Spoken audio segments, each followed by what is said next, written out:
Wind the straps as shown in the video. The strap that needs to be cut is stacked on top.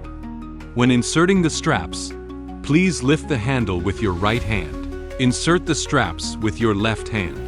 The upper and lower ends of straps must be stacked parallel to each other after releasing the lift handle. After strap installation, hold the baler handle and rocker. Pull and push the rocker to tighten the strap. Repeat until ideal, then release. After pressing welding the button, the baler automatically seals and bonds straps.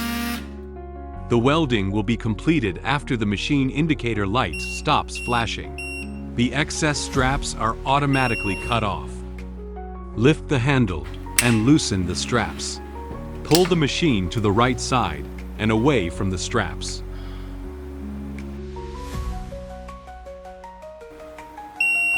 In the state of no setting operation, the button will enter the sleep state after about 30 seconds.